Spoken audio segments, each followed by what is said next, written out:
श्रील प्रभुपाद की जय। सो आज हम नारद भक्ति सूत्र 44 पर डिस्कशन करेंगे।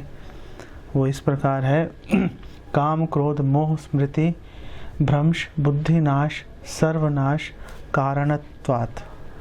इसका अनुवाद इस प्रकार है कि जो असत संग है, भौतिक संग है, वो कारण है। किस चीज़ का कारण है? काम का, लस्ट का, क्रोध का, मोह का। मोह मीन्स कन्फ्यूजन, स्मृति भ्रंश मतलब फॉरगेटफुलनेस, भूल जाते हैं हम, बुद्धिनाश लॉस ऑफ इंटेलिजेंस, एंड सर्वनाश टोटल कैलेमिटी, टोटल डिस्ट्रक्शन। ये इसका कारण है भौतिक एसोसिएशन। इस पर डिस्कशन से पहले हम लोग मंगलाचरण करते हैं। आजानुलंबित भुजौ कनकावदातु संकीर्तनय कपितरौ कमलायताक्षौ विश्वम्भरो द्विजवरो युग धर्म पालो वंदे जगत प्रिय करो करुणावतारो वंदे श्री कृष्ण चैतन्य नित्यानंदो सहोदितो गौड़ोदय पुष्पंदो चित्रो छंदो तमोनुतो पंचतत्वात्मकं कृष्णं भक्त रूप स्वरूपकं भक्तावतारं भक्ताख्यं नमामि भक्त शक्तिकं। श्री कृष्ण चैतन्य प्रभु नित्यानंद श्री अद्वैत गदाधर शिवासदि गौर भक्त वृंदा। हरे कृष्ण कृष्ण कृष्ण हरे हरे, हरे राम राम राम हरे हरे। नमो विष्णु पादाय कृष्ण प्रेष्ठाय भूतले श्रीमते भक्ति वेदांत स्वामिनिति नामने नमस्ते सारस्वते देवे गौरवाणी प्रचारिणे निर्विशेष शून्यवादी पाश्चात्य देश तारिणे। वैराग्य विद्या निज भक्ति योगा शिक्षार्थम एक पुरुष पुराना श्री कृष्ण चैतन्य शरीर धारे कृपाम पुतेर्यस्तम अहम प्रपत्ते। हरे कृष्णा। तो पीछे के अगर हम कुछ सूत्र देखें तो उसमें नारद जी बात कर रहे हैं कि भक्तों का संग सब सुख प्रदान करने वाला है, भक्तों का संग दुर्लभ है, भक्तों का संग अमोघ है, जो कभी विफल नहीं होता, कभी नष्ट नहीं होता, इनफॉलिबल है भक्तों का संग। लेकिन अगम्य है, भक्तों के संग को समझना मुश्किल है। और भक्तों का संग भगवान की कृपा से प्राप्त होता है।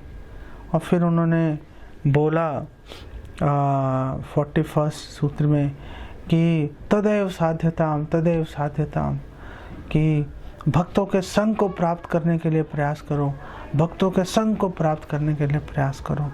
और फिर उन्होंने पिछले सूत्र में 43 में उन्होंने बताया कि भक्तों के संग प्राप्त करने में सबसे बड़ा व्यवधान बाधा कौन है? तो उन्होंने बताया कि असत संग जो है वो सबसे बड़ी बाधा है। इसीलिए 43वें सूत्र में नारद जी ने बोला था कि आप जो है ये असत संग को त्याग दो। इसको त्याग करना, त्याज्य सर्वथा एव त्याज्य, इसको त्याग करना ही हमारा कर्तव्य है। हमें किसी भी कीमत पर इसका त्याग कर देना चाहिए। लेकिन अगर हम नारद जी के इस बात पर विश्वास नहीं करें, हो क्यों त्याग करें, हम क्या ज़रूरत है त्याग करने की, क्या हो जाएगा त्याग नहीं करेंगे, तो नारद जी यहाँ पर उसका जो है परिणाम बता रहे हैं कि अगर हम असत संग त्याग नहीं करेंगे तो हमारे मन में काम वासना आ जाएगी, क्रोध आ जाएगा, मोह आ जाएगा, हमारी स्मृति नष्ट हो जाएगी, हमारी बुद्धि नष्ट हो जाएगी, और फिर हम पूरी तरह से हम लोग नष्ट हो जाएंगे।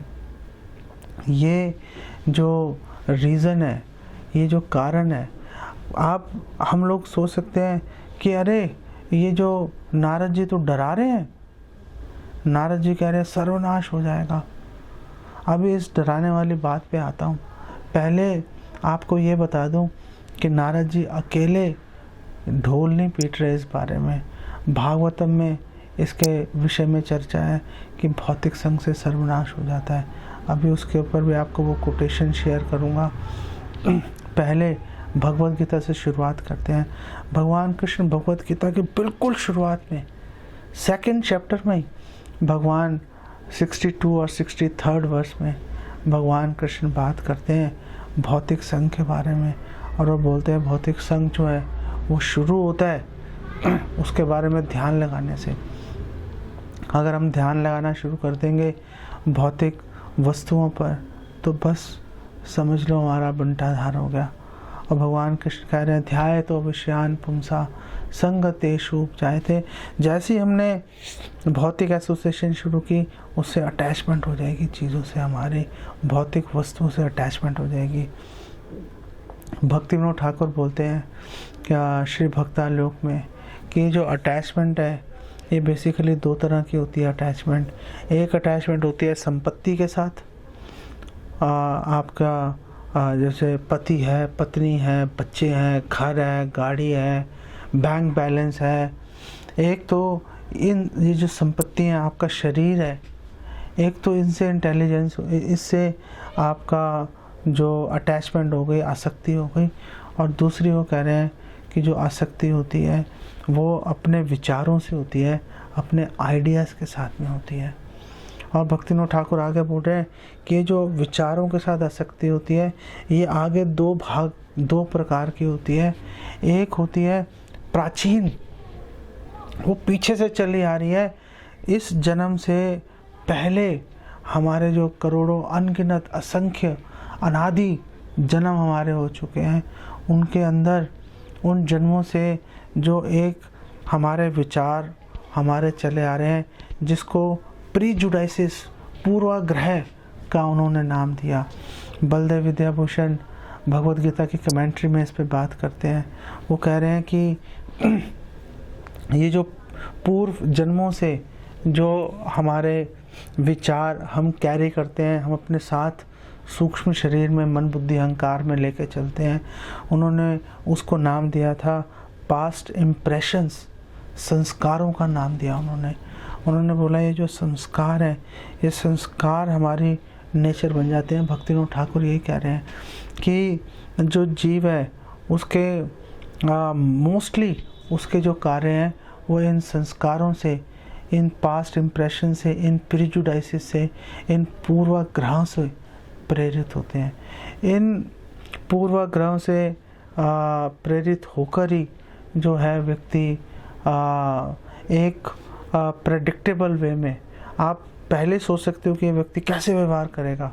कि अगर आप किसी व्यक्ति को अच्छी तरह से जानते हो, आप उसके बारे में पहले अंदाज़ा लगा लेते हो, अच्छा ये सिचुएशन में ऐसा करेगा, वो सिचुएशन में ऐसा करेगा। कैसे हम अंदाज़ा लगा लेते हैं, प्रेडिक्ट कर लेते हैं, हम अंदाज़ा लगाते हैं because man is a creature of habit. What about man? आदमी के अलावा पूरा संसार 84 लाख यूनियाँ जो है वो क्रिएचर ऑफ हैबिट है, वो अपनी आदत से चलती है, उनकी प्रकृति है। और भक्ति विनोद ठाकुर कह रहे हैं ये जो है ये एंशियंट, जो प्राचीन हम पूर्वाग्रह अपने साथ उठा के चल रहे हैं, ये उसके कारण है। उसी के कारण हम एक पर्टिकुलर, एक विशिष्ट तरीके से हम व्यवहार करते हैं। और भक्ति विनोद ठाकुर कहते हैं कि लोग ये सोचते हैं कि हम करते हैं, लेकिन वास्तव में वो जो हमारे पूर्व जन्म के संस्कार हैं वो ये सारी चीज़ों को प्रभावित करते हैं। उसी के कारण जो है हम प्रकृति के 3 गुणों का संग करते हैं और फिर उससे हमारी गाड़ी चलनी शुरू हो जाती है। भगवान कृष्ण भी कह रहे हैं प्रकृति क्रियमाणानि गुणे कर्माणि सर्वशः अहंकार विमूढ़ आत्मा कर्ता अहम इति मन्यते। हम सोचते हैं कि हम कर रहे हैं, बट वास्तव में जो हमारे वो प्राचीन जो पूर्वाग्रह हैं, जो संस्कार हैं, वो हमें ड्राइव करते हैं। नहीं तो ऐसा कैसे संभव है कि कोई बच्चा बिल्कुल छोटी अवस्था से ही कई चीज़ों को पसंद करता है, कई चीज़ों को नापसंद करता है, कई चीज़ों से घृणा करता है।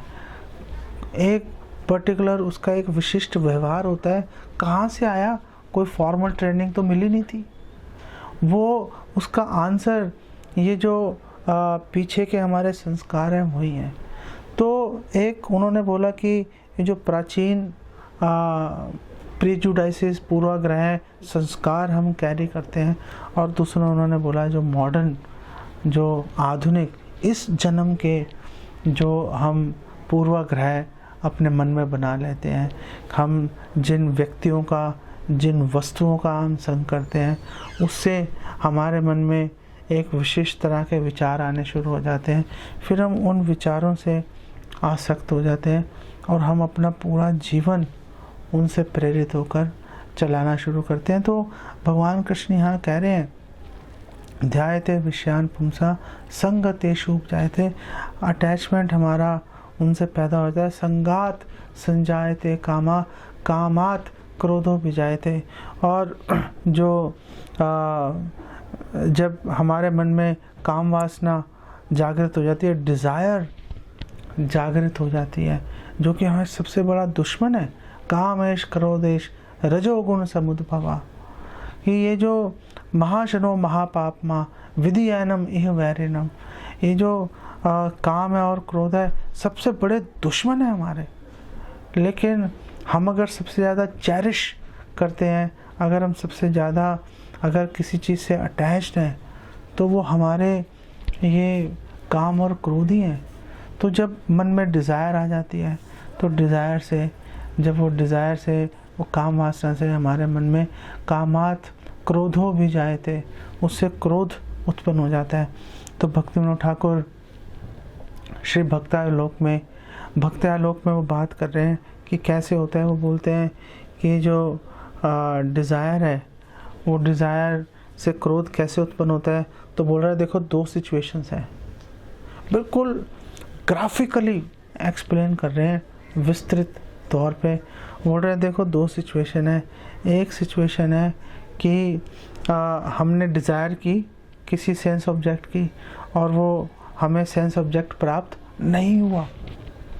वो प्राप्त नहीं हुआ तो फ्रस्ट्रेट हो गया, गुस्सा आ गया, और गुस्सा आ गया हमें, अब दिमाग ख़राब हो गया हमारा, यार हमें ये मिलना चाहिए था, वो डिज़र्व, हमें ये मिलना ही चाहिए था।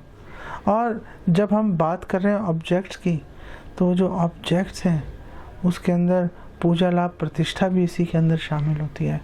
जब हम सोचते हैं कि हम डिज़र्व करते हैं किसी वस्तु को, हम डिज़र्व करते हैं, हमें मिलना ही चाहिए, हमारा अधिकार है, हम पात्र हैं इसके कि हमें लोग हमारे रिस्पेक्ट करें, और जब लोग नहीं करते तो मन में गुस्सा आ जाता है। और हम देखते हैं कि गुस्से के कारण लोग अपने हित के विरुद्ध जाकर कार्य करते हैं, डिवोटी एसोसिएशन ही छोड़ के चले जाते हैं कि हमें प्रॉपर रिस्पेक्ट नहीं मिल रही। That's a big problem. So Bhaktivinoda Thakur Shri Bhaktaloka में कह रहे हैं कि चलो आपने इच्छा की, आपको नहीं मिली तो गुस्सा आ गया आपको, लेकिन तब क्या होगा जब वो चीज़ मिल गई। अब 50-50 प्रोबेबिलिटी है ना कि मिलेगी या नहीं मिलेगी। तो उन्होंने कहा अब आपको वो मिल गई, वो चीज़ हमने इच्छा की थी, हमें प्राप्त हो गई। भक्तिविनोद ठाकुर कह रहे हैं इसके अंदर भी 2 सिचुएशन है कि हमने इच्छा की, हमें वो वस्तु मिल गई। अब जो वस्तु मिल गई, अब उस वस्तु जब हमें मिल गई, हम उसका भोग करने लगे, तो भक्तिविनोद ठाकुर कह रहे हैं मोस्ट लाइकली ऐसा होगा कि जो उससे अपेक्षित सुख की हम उम्मीद कर रहे थे वो हमें प्राप्त नहीं होगा। और जब अपेक्षित सुख हमें प्राप्त नहीं होगा तो हमारे मन में गुस्सा आ जाएगा। अपेक्षित सुख प्राप्त होना बहुत ही कम चांस रहता है। तो भक्तिविनोद ठाकुर ने इस तरह से एक्सप्लेनेशन देके वो ये बता रहे हैं कि जैसे हमारे मन में इच्छा है कि हमें वो वस्तु प्राप्त हो या नहीं हो, मोस्ट लाइकली हम फ्रस्ट्रेटेड हो ही जाएंगे, हमारे मन में गुस्सा आ ही जाएगा। इससे हमें एक क्लैरिटी मिल रही है कि जब भगवान कह रहे हैं कि कामात क्रोधो भी जाए थे, कि काम से, काम वासना से, डिज़ायर से मन में क्रोध आ ही जाता है। और आगे भगवान कृष्ण कह रहे हैं क्रोधात भवति सम्मोहा, और क्रोध से मोह पैदा हो जाता है, एक इल्यूजन क्रिएट हो जाता है, एक भ्रम खड़ा हो जाता है। वैसे तो क्रोध ही अपने आप में एक भ्रम है, और वो भ्रम के ऊपर एक और भ्रम खड़ा हो गया, मतलब हमारा जो भ्रम है और ज़्यादा गाढ़ा हो गया। और वो कह रहे हैं कि सम्मोहात स्मृति विभ्रमा, जब हमारे मन में मोह पैदा हो जाता है, कन्फ्यूजन खड़ी हो जाती है, तो स्मृति विभ्रमा, हमारी स्मृति जो है वो नष्ट हो जाती है।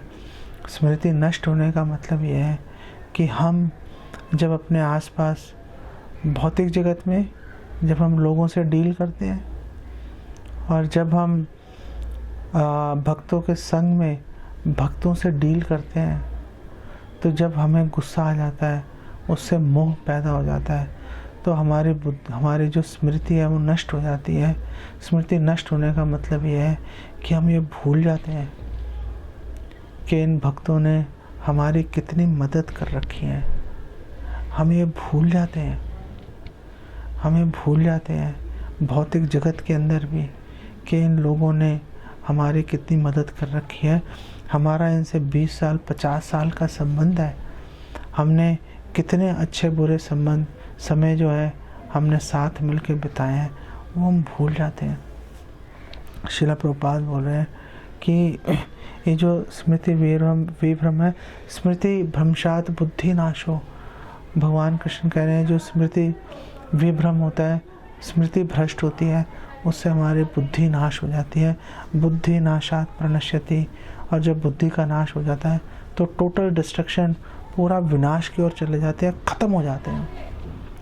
तो ऐसा लग रहा था कि नारद जी हमें डरा रहे हैं कि सर्वनाश हो जाएगा। नारद जी हमें डराने की कोशिश कर रहे हैं। वेल, अगर वो कोशिश कर रहे हैं डराने की और अगर हम डर गए तो समझो बहुत बड़ी बात हो गई। हम लोग, प्रॉब्लम ये है कि हम लोग डर ही नहीं रहे। पहले हम भौतिक जगत में रुल रहे थे, बेसिकली परेशान हो रहे थे, और ये भौतिक जगत में परेशान होते होते अचानक हमारे सौभाग्य से भक्तों का संग मिल गया। भक्तों के संग में आने से चलो हमारी टेंशन्स हमारी ख़त्म हो गई। वो टेंशन्स ख़त्म हो गई, लेकिन डर हम पहले भी नहीं रहे थे और डर हम अब भी नहीं रहे। हमें परवाह नहीं है कि हम भगवान के धाम पहुँचेंगे नहीं पहुँचेंगे। हमें परवाह है कि आज हमारे साथ क्या हो रहा है। हम तो आज की बात कर रहे हैं। क्या आज मुझे सम्मान मिल रहा है? क्या आज मुझे सुविधा मिल रही है क्या नहीं मिल रही है? हम तो पूरा हमारा फोकस इसी चीज़ के ऊपर है। श्रील प्रभुपाद एक एग्ज़ाम्पल देते हैं। श्रील प्रभुपाद बोल रहे हैं कि जब हमने देखा है कि एक बार दो भाइयों की आपस में लड़ाई हो गई, आपस में आर्गुमेंट शुरू हो गए, एकदम गर्मा गर्मी बढ़ गई उनके अंदर। एक भाई के पास पिस्तौल थी, उसने निकाली, ठा मार दिया उसको। अब वो दूसरे जिसको गोली मारी वो तो मर गया, और जिसने गोली चलाई थी उसको पुलिस पकड़ के ले गई। और जब उसको जज के सामने ले गए, जज ने कहा लटका दो इसको फांसी पे। तो वो जो आदमी, जो दूसरा, जो उन लड़कों का जो पिता है, वो पिता ने जज को गुहार लगाई कि मेरे दो ही बेटे थे, एक तो मर गया, दूसरे को आप फांसी पे लटका दोगे, मैं कहाँ जाऊँगा। तो वो जज ने दया करके उसकी जो फांसी की सज़ा है उसको चेंज करके उसको जो है लाइफ सेंटेंस में, आजीवन कारावास, उम्र कैद की सज़ा में उसको कन्वर्ट कर दिया। हम अभी रिसेंट पास्ट में भी हम देखते हैं, नोएडा में दो भाई थे, हज़ारों करोड़ की संपत्ति है। दोनों भाइयों ने आपस में कोई छोटी मोटी बात पे विवाद हो गया, बस बात करते करते गुस्सा आ गया। दोनों के पास बंदूकें थी, पिस्तौलें थी, दोनों ने एक ही टाइम पे निकाली, धाड़ धाड़, उसने उसको गोली मार दी, उसने उसको गोली मार दी, दोनों मर गए। अगर एक मर जाता तो दूसरा फिर भी सारा उम्र या तो जेल में पड़ा रहता या फांसी पे लटक जाता। तो बुद्धि नाशात प्रणश्यति, सर्वनाश हो ही जाता है। नारद जी हमें हकीकत दिखा रहे हैं। अगर हम इससे डर जाते हैं अगर, तो बहुत बड़ी बात है, चलो डर गए, सुधर जाओ भाई। अगर हम इससे भी नहीं डरेंगे तो बहुत बड़ी प्रॉब्लम है यार। मतलब भगवान कृष्ण कह रहे हैं बुद्धि नाशात प्रणश्यति, कि बिल्कुल नष्ट हो जाओगे, ख़त्म हो जाओगे। ख़त्म होने का मतलब क्या है? ख़त्म होने का मतलब ये नहीं है कि ब्रह्मज्योति में लीन हो जाओगे। खत्म होने का मतलब है बार बार जन्म लेते रहोगे, बार बार मरते रहोगे, संस्मृति संसार के अंदर फंस जाओगे, बार बार जन्म लेते रहेंगे। अभी उसके ऊपर भी बात करते हैं। तो ये जो सेंटिमेंट, ये जो शिक्षा नारद जी ने दी है, कोई वो अकेले इसकी बात नहीं कर रहे हैं, भगवान कृष्ण भी इसकी बात कर रहे हैं। और आपको एक कोट और आपको बताता हूँ कि भागवतम के 11वें स्कंद के 10वें अध्याय में इसके ऊपर बात की जा रही है। वहाँ पे बोला है, यदि अधर्म रतः संगात, गलत संग में फंस गए और अधर्म में लिप्त हो गए, यदि अधर्म रतः संगात असताम व अजितेन्द्रिय कामात्मा कृपणो लुब्धा स्त्रैणो भूत विहंसका पशून अविधिनालभ्य प्रेत भूत गणान यजन नरकान अवशो जंतुर गत्वा याति उल्बणम तमा कर्माणि दुःखोदरकाणि कुर्वन् देहेन तह पुनः देहम आभजते तत्र किम सुखम मर्त्य धर्मिणा।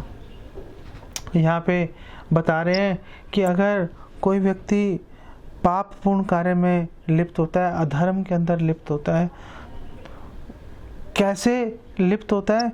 दो तरह से। उसके दो कारण वो बता रहे हैं कि या तो उसने असत्संग कर लिया, उसने बैड एसोसिएशन कर ली, स्त्री संगी एक साधु कृष्ण भक्तार, उसने भगवान कृष्ण से ईर्ष्या करने वाले व्यक्ति का या स्त्रियों में लिप्त रहने वाले व्यक्ति का उसने संग कर लिया, या अजितेंद्रिया, या वो अपनी इंद्रियों पे कंट्रोल नहीं कर पाया, उन पे वश नहीं कर पाया, नियंत्रण नहीं कर पाया। ऐसे दो व्यक्ति अगर वो अधर्म के कार्यों में लिप्त होते हैं तो बोल रहे हैं कि ऐसा व्यक्ति क्या होगा? ऐसे व्यक्ति में भौतिक इच्छाएं उत्पन्न हो जाएंगी, और जैसे भौतिक इच्छाएं उत्पन्न होंगी, सबसे पहला काम क्या होगा कि वो कृपण बन जाएगा। अब वो किसी की मदद नहीं करना चाहेगा। कृपण का अर्थ अगर हम भक्ति के परिप्रेक्ष्य में देखें, कृपण का अर्थ है कि किसी को हम कृष्ण कथा नहीं सुना रहे, किसी को हम भगवान कृष्ण की सेवा करने के लिए प्रेरित नहीं कर रहे। भागवतम के 10वें स्कंद में उदारधि शब्द का इस्तेमाल किया गया है कि जो भक्त होते हैं, जो वैष्णव होते हैं, उदारधि होते हैं। क्यों उदारधि होते हैं? क्योंकि वो लोगों को भगवान कृष्ण के बारे में सूचना देते हैं। जो नहीं दे रहे वो उदारधि नहीं है, मतलब वो कृपण है। और जो कृपण है वो लालची हो जाता है और वो हमेशा स्त्रियों का शोषण करने का अवसर ढूंढता रहेगा। और बोल रहे हैं कि जैसे ही हमारा जो मन है अगर इस प्रकार दूषित हो जाता है तो व्यक्ति जो है वो वायलेंट हो जाता है, वो आतताई बन जाता है। बेसिकली वो लोगों पर अत्याचार करने से हिचकता नहीं है वो। और बोल रहे हैं कि वो जो है बिना शास्त्र सम्मति के अपनी इंद्र तृप्ति के लिए पशुओं का वध करना शुरू कर देता है। और वो भूत प्रेतों की पूजा करता है, और भूत प्रेतों की पूजा करते हुए ऐसा व्यक्ति जो है वो अधार्मिक कार्यों में लिप्त हो जाता है। ऐसे कार्य जो शास्त्र सम्मत नहीं है, शास्त्र विधिम उत्सृज्य वर्तते काम करता, मन मर्जी से काम करता है। और मन मर्जी से काम करते करते वो बोल रहे हैं कि ऐसा व्यक्ति नरक चला जाता है, जहाँ पे उसको एक भौतिक शरीर मिलता है और वो तमोगुण से जो है उसको पूरी तरह से तमोगुण के वश में होकर, तमोगुण के वश में उसको एक बहुत ही निम्न योनि का शरीर मिलता है। और उसके अंदर वो ऐसे दोबारा से बुरे कार्य करता है जिससे कि उसका भौतिक संसार बढ़ता रहता है और ज़्यादा उसके अंदर फंस जाता है। फिर उसको शरीर मिलता है, फिर फंस जाता है। और आखिरी वाक्य में इस श्लोक के वो पूछ रहे हैं कि ऐसे गलत कार्य करने वाले व्यक्ति जिसका अंत मृत्यु में ही होगा, उसके लिए सुख की कामना कैसे की जा सकती है, उसके लिए सुख की आशा कहाँ है, मतलब सुख की आशा उसके लिए नहीं है। ये जो पुनः उसके अंदर लिप्त हो जाता है व्यक्ति, उसके बारे में भी भगवान कपिल बात कर रहे हैं, और वो भी बिल्कुल सेम बात कर रहे हैं। वो बोल रहे हैं कि यदि असदभि पथि पुनः शिष्णोदर कृत उद्यम है, आस्थितो रमते जंतुस तमो विशति पूर्ववत। पूर्ववत जैसे पहले कर रहा था, कि अगर एक जो जीव है वो अगर अधर्म का रास्ता चुनता है, पुनः का यहाँ पर दो मतलब है यहाँ पर पुनः के। पहली बात यह है कि पहले उसने अधर्म के कार्य किए और अधर्म के कार्य करने के कारण नरक में चला गया, और नरक में लाखों जन्म, लाखों वर्ष तक वहाँ पे लंबे समय तक वहाँ पे कष्ट भोगता रहा।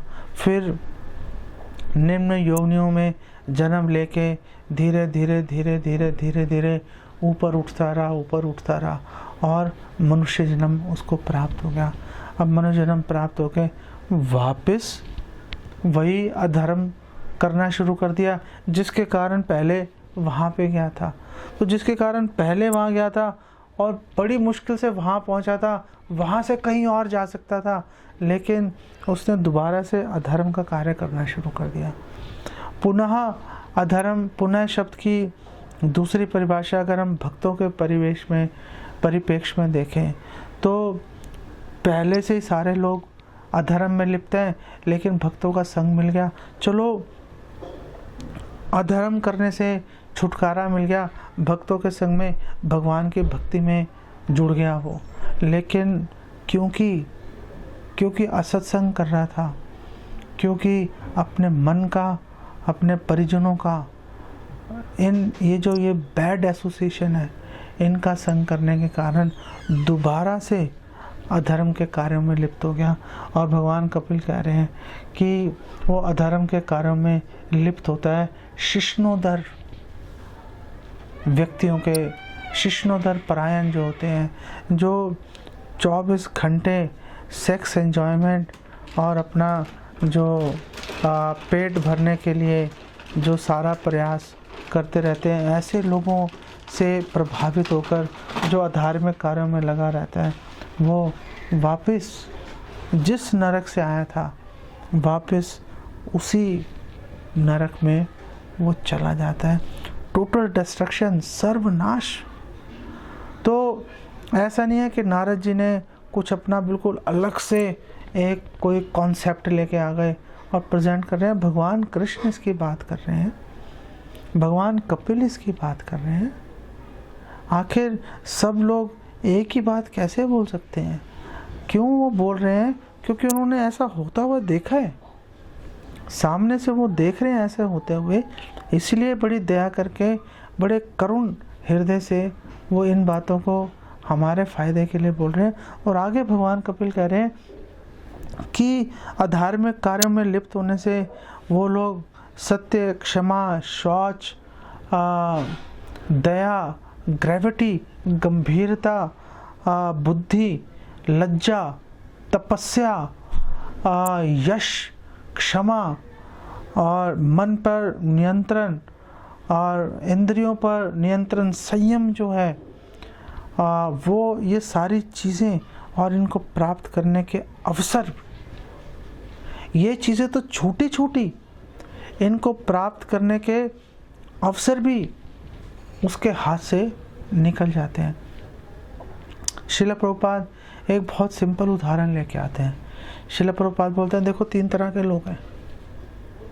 एक है भोगी है, कार्मी व्यक्ति है, एक है ज्ञानी है जो मोक्ष प्राप्त करना चाहता है, ब्रह्म ज्योति के अंदर लीन होना चाहता है, और एक भक्त है। तो बोल रहे हैं जो कार्मी है, ये सपोज गुलाब जामुन रखे हैं सामने, बहुत ही टेस्टी गुलाब जामुन है, बहुत भीनी भीनी खुशबू आ रही है। बोल रहे हैं कि जो कार्मी है, भोगी है, वो लेगा, खाएगा। और भगवान कृष्ण कह रहे हैं कि जो बिना भोग लगाए खा रहा है, पाप खा रहा है, तो वो तो पाप में लिप्त हो ही गया। अब उसकी बात करें मुमुक्षु की, ज्ञानी की, बोलेगा नेति नेति, ओह मैं ये चीज़ नहीं खा सकता, ये भौतिक है, इसको खाते मैं लिप्त हो जाऊंगा भौतिक संसार में। वो उसको नहीं खाएगा, कमज़ोर हो जाएगा, कोई किसी भी तरह का सुख का अनुभव नहीं कर पाएगा। और तीसरी तरफ उन्होंने बोला कि जो भक्त है, भक्त क्या करेगा, वो गुलाब जामुन की प्लेट लेगा, भगवान कृष्ण को भोग लगाएगा और सुखपूर्वक उसको खा लेगा। उसको खाने से उसको स्वाद भी आएगा और आध्यात्मिक लाभ भी प्राप्त कर लेगा। तो जो ये मुमुक्षु हैं, जो बोल रहे हैं कि नहीं मुझे नहीं चाहिए, मैं बच के रहना चाहता हूँ, तो श्रील प्रभुपाद कह रहे हैं कि अगर आप रस वर्जम रसोपी अस्य, अगर आपने रस वर्जन कर भी दिया, भगवान कृष्ण कह रहे हैं रस वर्जन कर दिया, तो क्या हो गया, रस वर्जन कर दिया। आपने अगर रस वर्जन कर दिया, अगर चीज़ों को भोगने की इच्छा आपके हृदय में रही, तो बस कोई फ़ायदा नहीं है उसका। उदाहरण आप देख लो, विश्वामित्र है, 60,000 साल तक तपस्या कर रहे हैं, मैनकाई तपस्या गई भाड़ में। सुबारी मुनि है, पानी के अंदर ही चले गए, मछलियों को मैथुन करते हुए देख लिया, ख़त्म हो गई। 50 राजकुमारों से विवाह करके रहना शुरू कर दिया। भाई क्या कर रहे हो। भक्तिविनोद ठाकुर कह रहे हैं कि इसीलिए हमें बड़ा सावधान रहना चाहिए। श्री भक्ति आलोक में वो बात कर रहे हैं, वो बोल रहे हैं कि हमें अपने इंद्रिय संयम को बढ़ाना चाहिए। बोल रहे कैसे बढ़ाना चाहिए, और बोल रहे हैं जैसे एकादशी का व्रत है, एकादशी का व्रत ऐसे नहीं कि व्रत खत्म हुआ, द्वादशी आई, द्वादशी आते ही दुनिया भर का सामान खाना शुरू कर दो। उन्होंने बोला एकादशी का व्रत 3 दिन तक रखना चाहिए। 3 दिन से शुरुआत करो, पहले 3 दिन तक एकादशी का व्रत लिखो। एक दिन पहले दशमी से ही शुरू हो जाओ एकादशी व्रत के लिए, पहले ही कम खाना शुरू कर दो, कम सोना शुरू कर दो।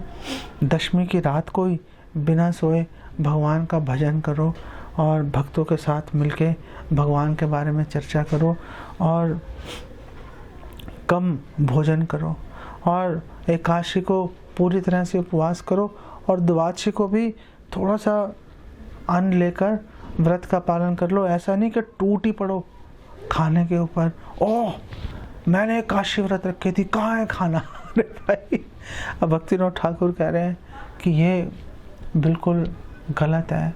और उन्होंने कहा कि रस वर्जम रसोपी अस्या, कि आप एकादशी का पालन अगर इसलिए कर रहे हो कि द्वादशी आता ही मैं टूट पड़ूंगा, आई मीन पॉइंटलेस है यार, क्या कर रहे हो।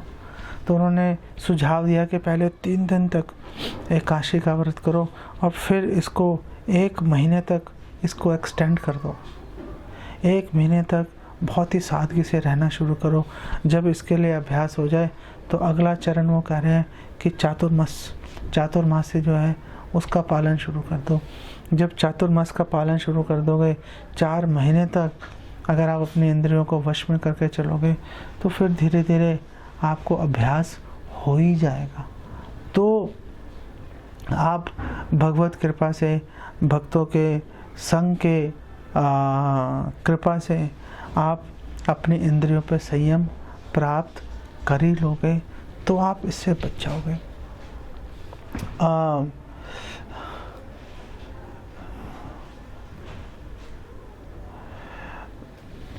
भगवान कृष्ण भागवत में बात करते हैं, वो कहते हैं कि एक्चुअली में जो संसार है ये बेसिकली फॉल्स है, ये फैक्चुअल नहीं है, इसके अंदर कोई सब्सटेंस नहीं है इसके अंदर।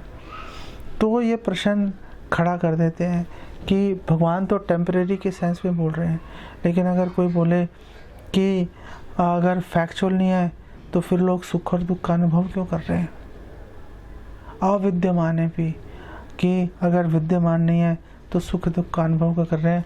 तो भगवान कृष्ण भागवतम के 11वें स्कंद के 22वें अध्याय में भगवान बोलते हैं, अर्ते ही अविद्यमाने भी संस्मृति न निवर्तते ध्यायतो विषयानस्य स्वप्ने अनर्थकमो यथा। कि अगर कोई इंद्र तृप्ति पर अगर कोई ध्यान लगा रहा है, इंद्रिय तृप्ति करना चाहता है, भौतिक जीवन में घुसना चाहता है, तो जो भौतिक जीवन है उसकी कोई उसका ठोस आधार नहीं है, उसका कोई ठोस आधार नहीं है, लेकिन फिर भी वो जो भौतिक जीवन है वो जाता नहीं है, वो साथ चिपका रहता है। वो उदाहरण दे रहे हैं कि जैसे अगर हम कोई बुरा स्वप्न देखें तो हम उसमें से बाहर नहीं निकल पाते, हमारे साथ चिपका रहता है। अगर हम स्वप्न में हम देख रहे हैं कि हम किसी घने जंगल में पहुंच गए, अब आपको पता है हम दिल्ली में रहते हैं, दिल्ली में पड़े हुए हैं, सो रहे हैं, हम अपने घर में हम अभी 1 घंटा पहले ही सोए थे हम, तो अचानक से कैसे आप अफ्रीका के घने जंगल के अंदर आप पहुंच जाओगे। लेकिन आप इंटेलिजेंस का यूज़ करके उसमें से बाहर नहीं निकल पाते, आप उसको देखते रहते हो, बाहर निकलना चाहते हो कि आप घने जंगल में हो, असहाय अवस्था में, सामने हो विशाल डरावना शेर आ गया, भूखा है, भूख से उसकी अंतड़ियाँ कुलबुला रही हैं, वो आपको देख रहा है। वो आपको जब देख रहा है तो बेसिकली आपको नहीं, आपके अंदर कितना मांस है आपके शरीर पे, उसको देख रहा है वो। तो उस समय हम चाहते हुए भी हम उस स्वप्न से बाहर नहीं निकल के आते हैं, चाहते हुए भी हम उस स्वप्न से बाहर नहीं निकल आते, हम पीड़ा सहन करते रहते हैं। हमारे देखते ही देखते वो जो शेर है हम पे हमला कर देता है और हमें खा जाता है, और हम पूरा दृश्य देख रहे होते हैं, वो देखो वो शेर हमें खा रहा है, हम उससे बाहर नहीं निकल पाते। दूसरी तो ये कैसे होता है, ये कैसे हो रहा है कि ठोस कोई आधार नहीं है फिर भी हम झेल रहे हैं। तो इसकी एक्सप्लेनेशन भागवतम के 11वें स्कंद में दे रखी है। वहाँ बताया गया कि देखो आत्मा तो सत्य है ही, जो आत्मा है वो तो फैक्चुअल है, वो तो सत्य है, सभी को पता है, न जायते मृते वा कदाचित, आत्मा तो सत्य है ही। वो भौतिक शरीर भी सत्य है, टेम्परेरी है, नश्वर है, लेकिन सत्य है, दिखाई दे रहा है। तो फिर क्यों बोला जा रहा है कि ठोस आधार नहीं है इस भौतिक जगत का? बोल रहे हैं कि आत्मा सत्य है, शरीर सत्य है, लेकिन आत्मा का शरीर के साथ जो एसोसिएशन है, जो संग है, वो सत्य नहीं है। तो अगर वो संग आत्मा का शरीर से, वो जो संग सत्य नहीं है, तो फिर वो संग हो कैसे रहा है? तो एक्सप्लेन किया गया है, वो संग होता है झूठे अहंकार के कारण। झूठा अहंकार है वो हमें देहात्म बुद्धि में घुसा देता है। वो अहम ममेति का जो कॉन्सेप्ट है, विचार हमारे माइंड में प्लॉट कर देता है। वो बोलता है कि बस भाई अब ये विचार तेरे पास आ गया, अब बस इस विचार को सुरक्षित रख अपने मन में और इसी को लेके आगे चलता रहे। भक्त भी इस विचार से बाहर नहीं निकल आते। भक्त भी जो है वो 16 माला करेंगे, 4 नियम का पालन करेंगे, शास्त्र पढ़ेंगे, लेकिन पूरी तरह से अपने घर में आसक्त रहते हैं। एक रत्ती भर भी अपने घर में आसक्ति कम नहीं कर पाते, वो भगवान की सुरक्षा पे वो अनुभव नहीं कर पाते। और क्योंकि वो अपने मन का, झूठे अहंकार का संग कर रहे हैं, क्योंकि वो अपने परिवार में आसक्त रहते हैं, इसलिए वो भक्तों का संग लेते भी हैं तो भी उसका पूरा लाभ नहीं उठा पाते। भक्तों के संग के अंदर सबसे बड़ा जो बाधा है, अवरोध है, जैसे मैंने बात किया था, वो असत संगी है, वो असत संगी है। दूसरी, जब हम इस एग्जाम्पल पे बात कर रहे हैं दुःस्वप्न के, तो जैसे उसमें एक्सप्लेन किया है कि जैसे हम स्वप्न से जागते हैं तो भी हमारे मन में वो स्वप्न का एक आभास हमारे मन में चलता रहता है। ओ यार, बड़ा ख़राब सपना देखा था, पूरा शरीर में हमारे एक सिरहन सी रहती है, मन बेचैन सा रहता है।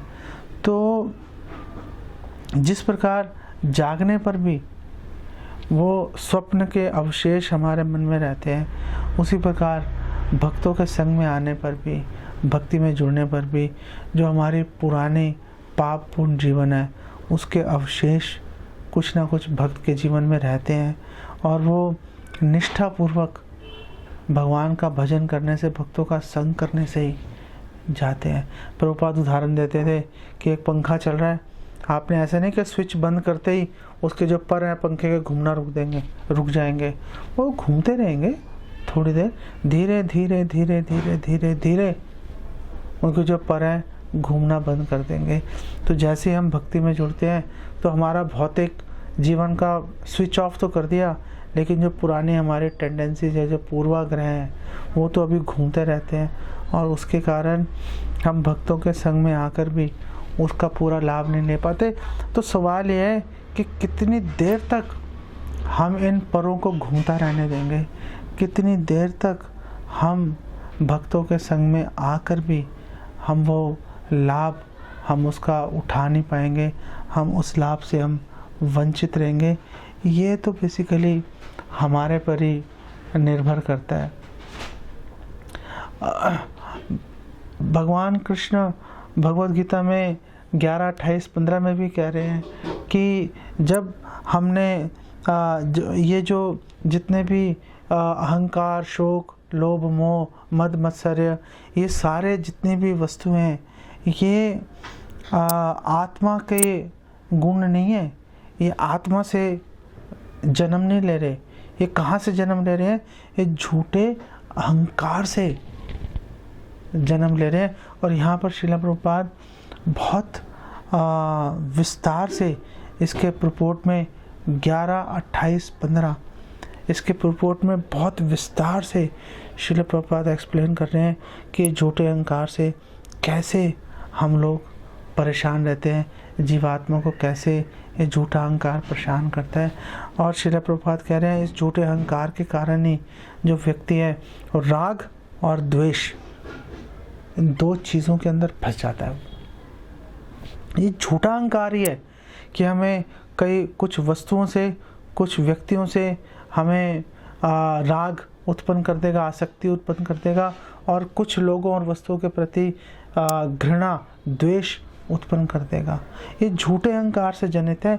ये आत्मा का परिचायक नहीं है कि हम जीवित हैं क्योंकि हम में आत्मा चल रही है तो इस कारण से ये हो रहा है। नहीं, ये झूठे अहंकार ने, जिसने आत्मा का शरीर से कनेक्शन बिठा दिया, ये उसके कारण है।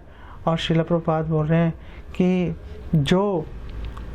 जिसने ये झूठे अहंकार को अपने ऊपर कब्जा करने दिया, जिसने उस झूठे अहंकार का इलाज नहीं किया, जिसने वो जो झूठा अहंकार है राग द्वेष के माध्यम से जीव को फोर्स कर देगा, उसको मजबूर कर देगा भौतिक शरीर बार बार ग्रहण करने के लिए। और इस तरह से जो आत्मा, जो जीव है, वो बार बार जन्म लेता रहता है और बार बार वो मरता रहता है। तो फिर क्या करें, कैसे हम इसमें से हम बाहर निकल सकते हैं? तो रूपा गोस्वामी इसका उपाय बेसिकली बता रहे हैं कि ये जो फॉल्स ईगो, झूठा अहंकार, जो उपाधियाँ बना के खड़ी कर देता है कि मैं पति हूँ, मैं पत्नी हूँ, मैं भारतीय हूँ, मैं हिंदू, मैं मुसलमान हूँ, मैं फलाना हूँ, मैं ढिमकाना हूँ, ये सारी उपाधियों को ख़त्म करके और अपने मन और इंद्रियों को निर्मल बनाकर तो ही हम भगवान की सेवा में जुड़ सकते हैं। और उन्होंने बोला सर्वोपाधि विनिर्मुक्तम, सारी उपाधियों को छोड़ो भाई, सारी उपाधियों को छोड़ो। तो सारी उपाधियों को छोड़ने का मतलब ये नहीं है कि हम अपने घर बार, परिवार को, बिजनेस, जॉब को हम छोड़ के चले जाएं। भक्तिविनोद ठाकुर भक्तालोक में एक्सप्लेन कर रहे हैं एसोसिएशन की, और बोल रहे हैं कि जो एसोसिएशन क्या है, और बोल रहे हैं एसोसिएशन मतलब है ददाति प्रतिगणाति गुह्यमाख्याति प्रच्छति भुंक्ते भोजते जाय षट्विध प्रीति लक्षणम। ये जो 6 लक्षण है एसोसिएशन के, कि आप किसी को दे रहे हो, किसी से ले रहे हो, किसी के गुह्य बात किसी को बता रहे हो, किसी से सुन रहे हो, किसी के घर खाना खाने जा रहे हो, किसी को अपने घर खाना खाने के लिए बुला रहे हो। तो उन्होंने बोला ये 6 लक्षण हैं, लेकिन अगर आप ये जो 6 लक्षण है, अगर आप लव से कर रहे हो तो एसोसिएशन है, अगर आप कर्तव्य से प्रेरित होकर कर रहे हो तो एसोसिएशन नहीं है। तो आप अपने काम धंधा करते रहो, अगर आप गृहस्थ आश्रम में हो, आप अपना काम धंधा करते रहो। भक्तिविनोद ठाकुर कह रहे हैं कि गृहस्थों की बात छोड़ो, जो सन्यासी है, जो वैरागी है, वो भी नहीं छोड़ सकता मटेरियल एसोसिएशन। उसको भी लोगों के बीच में तो रहना ही पड़ेगा, उसको भी जो भौतिक वस्तुएं उसके बीच में उसको रहना ही पड़ेगा। अब बात यह है कि ये भौतिक लोगों से और भौतिक वस्तुओं से वो संग लव के कारण कर रहा है, प्रेम से प्रेरित होकर कर रहा है, या कर्तव्य की भावना से प्रेरित होकर कर रहा है। अगर कर्तव्य की भावना से प्रेरित होकर कर रहा है तो फिर उसमें क्या समस्या है? भक्तिविनोद ठाकुर कह रहे हैं उसको एसोसिएशन, उसको संग लेना नहीं कहते। एसोसिएशन तो तब होगी जब आप यही ददाती प्रतिघ्नाती, आप लेन देन कर रहे हो, लोगों से बातचीत कर रहे हो, किसी के घर खाने जा रहे हो, किसी को अपने घर में खाने के लिए बुला रहे हो, अगर वो प्रेम से प्रेरित होकर कर रहे हो तो ही वो संघ की परिभाषा में आता है। भक्ति सिद्धांत सरस्वती ठाकुर पर उनको श्री गौर किशोरदास बाबा जी महाराज ने कहा था, तुम किसी जो है धनी व्यक्तियों का संग मत करना, असत्संग मत करना, ये लोग भोगी होते हैं, धनी व्यक्ति से दूर रहो। और उन्होंने ये भी बोला था कि कली के साम्राज्य कलकत्ता में मत जाना, यहीं पे रहना नवद्वीप में, कली के राज्य में मत जाना। तो जब गौर किशोरदास बाबा जी महाराज के तिरोभाव के बाद कुछ लोगों ने उनको बोला कि आप तो अपने गुरु का कहना ही नहीं मान रहे, तो बोला भैया क्या हो गया? बोला उन्होंने आपको बोला था कि कली के साम्राज्य कलकत्ता में मत जाना। तो भक्ति सिद्धांत सरस्वती ठाकुर ने कहा मैं तो जाता ही नहीं वहाँ पे। अरे आप तो रोज़ वहाँ जाए रहते हो। तो उन्होंने बोला मैं जाता हूँ कलकत्ता, लेकिन मैं तो बाग बाज़ार में अपने मठ में ठहरता हूँ, और जो मठ है वो वैकुंठ धाम से अभिन्न है, तो मैं तो कलकत्ता जाता ही नहीं। ऐसा थोड़ा ना कि भक्ति सिद्धांत सरस्वती ठाकुर वहाँ जाके सिनेमा हॉल और रेस्टोरेंटों में घूम फिर रहे हैं, वो तो जा रहे हैं अपने मठ में रह रहे हैं, और मठ वैकुंठ से अलग है। तो कलकत्ता कहाँ गया फिर? कलकत्ता तो पिक्चर में नहीं आया, वो एसोसिएशन आई नहीं। तो लोगों ने बोला अच्छा ठीक है, लेकिन गौर किशोरदास बाबा जी महाराज ने आपको ये भी तो बोला था कि धनी लोगों का संग मत करना, आप तो जाके सारे धनी लोगों से मिलते हो। तो भक्ति सिद्धांत सरस्वती ने कहा था, उन्होंने बोला था उनका संग मत करना, मैं उनका संग करता ही नहीं। मैं तो उनको अपने विचार बताता हूँ, उनके विचार थोड़े ना लेता हूँ मैं।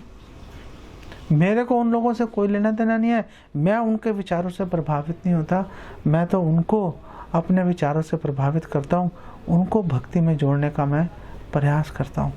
तो भक्तिविनोद ठाकुर का जो वचन है और भक्ति सिद्धांत सरस्वती ठाकुर की एक्सप्लेनेशन ये क्लियर कर रही है कि जो एसोसिएशन, जो संघ है, अगर हम पूरे संसार के अंदर रह रहे हैं लेकिन उदासीन भाव से रह रहे हैं, कर्तव्य की भावना से प्रेरित होकर रह रहे हैं, तो हमें कभी भी परेशान नहीं करेगा।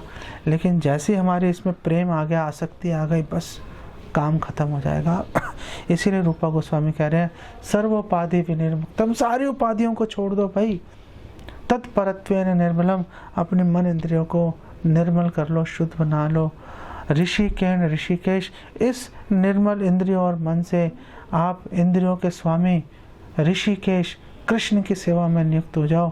अगर आप ऐसा करोगे, सेवनम भक्ति रुच्यते, इसी को भक्ति कहते हैं, यही डिवोशनल सर्विस है और यही उपाय है असत संग से बचने का, और असत संग के जो परिणाम है सर्वनाश, उससे बचने का। इसके अतिरिक्त और कोई उपाय नहीं है, नहीं है, नहीं है।